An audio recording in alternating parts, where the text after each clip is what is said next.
Good morning to everybody. Let me show you this case that I posted yesterday, all the pictures in my Facebook.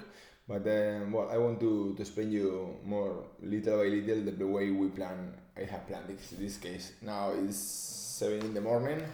I just woke up, did my workout, and before going to the clinic, I want to share that with you. As you know, I'm working. I'm managing and the CEO of the Master of Invisalign. There's a program that is focused on helping you to be a number one in using Invisalign and using aligners. So you want to register in our program. It's 3 really intensive days where you will learn everything to know and to be a number one with aligners. Every day I receive hundreds of emails telling me people, Dr. Diego, how can I do more cases with Invisalign or with aligners? I have a problem there. I always say that the first advice that I can give you is you have to be trained by the best, that we are some of the best, because after a training you get a focus and a mentality, an open mentality where it's magic, but you start finding cases all over the world. So your numbers after the course multiply by hundreds. Trust me, it always happens. This patient, at the beginning we can analyze the case. We see a narrow arch where the premolars you can see in the back are inclined to inside, where the midline is deviated. The lower midline is deviated more to the right, because as you can see in the picture here, the patient presented this baby tooth here in the lower left part.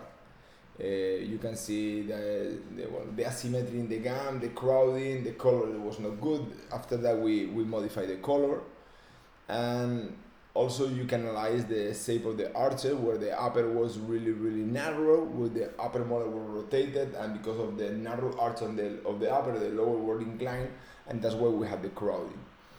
When I start planning my case, the first thing that I have to think about is, what is the final shape of the arch that I want, and also what are the movements that I have to do in order to put this inside, so that is proclining and outside of the arch.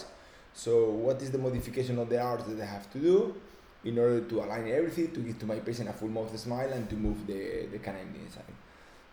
The final result that I'm going to get is something like this. Respecting this shape of the arch, this is the final occlusal view. This is what I'm going to get at the end of the treatment. Okay, you can see the X-ray, where you can see here the baby tooth that is located. You can see the circle with the baby tooth, and in the lower arch, let me move this.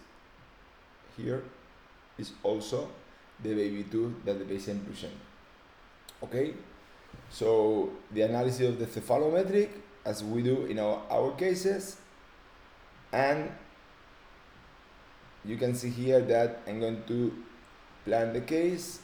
Let me show you the video really fast, where I'm going to do expansion, giving torque. I'm going to intrude upper and lower incisors. I'm going to give torque at the same of the expansion. I'm going to do symmetric IPR from distal 3 to distal 3.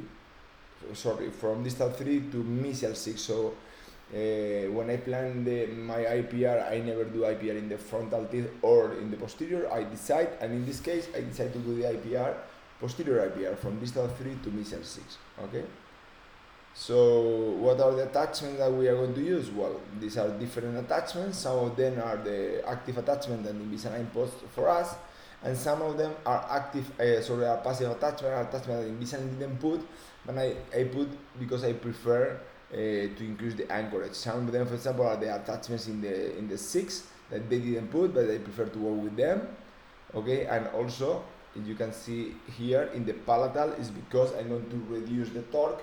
So instead of having attachment in the front, I prefer to have an attachment in the back that will go in the direction of the central incisor when we will reduce the torque.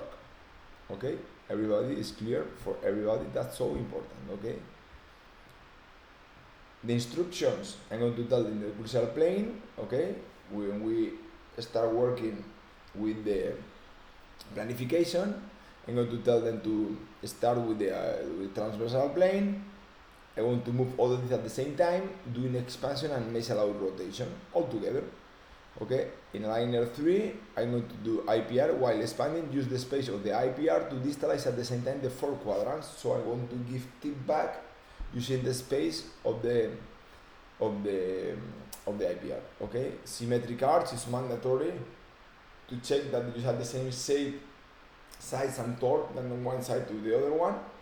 Okay, I'm going to open the space for the implant in the lower, and doing that I'm going to center the midline.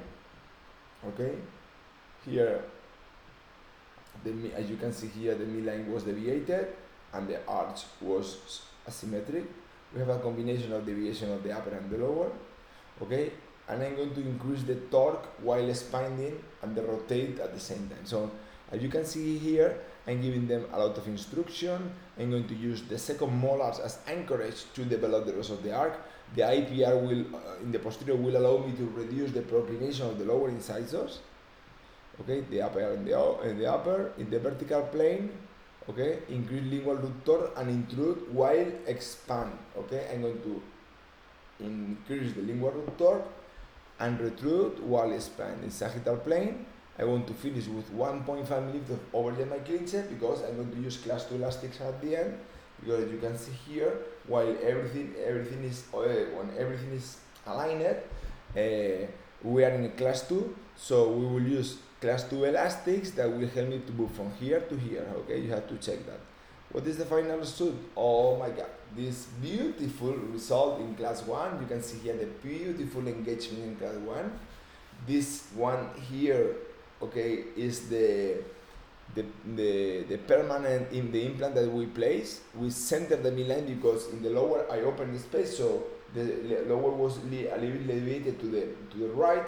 So opening the space and telling the technician to open about 1 mm, it opened and it centered my midline with the upper arch, the beautiful final upper arch. Look at the beautiful, here you can see the implant. Normally I don't use fixed retainers, but in this case where I put an implant, sometimes I prefer to put it for a while. The full mouth smile of the patient. Okay, and the final result in all the views with the implant. Nice. The roots were parallel, also with the beautiful overjet. The midline were centered. Okay, before and after. Okay, and the beautiful change of the arc. Okay, so I hope you enjoy the video of this patient. I'm really happy sharing with you this thing that I'm doing in my day-to-day. Hope to see you in my next videos. Please share the content. As I post yesterday, as much as I share, the more I grow, because we are here to, I think, to add value to the rest of the people. If all of us say what we do well, we are giving value to the society and we are giving value to other people, and that's fantastic. I love it. So thank you very much for being there. Hope to see you, and of course hope to see you in Master of Invisalign. Will be enough and big opportunity for you and for your professional career. Okay, have a nice day.